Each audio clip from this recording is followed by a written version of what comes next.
Alright, hello everybody, thank you for watching. If you enjoyed, please subscribe. I'm just trying to get through a whole pile of equipment I have. It needs to be fixed. And we're going to learn something along the way with each one. So this is supposedly a Ryobi 4-stroke.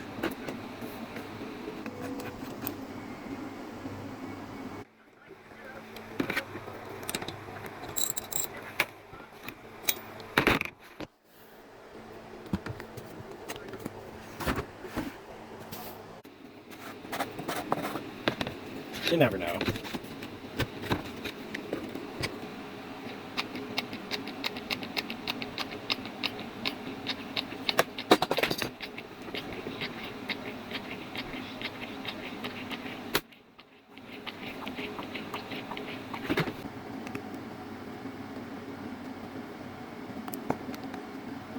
It is these fuel lines.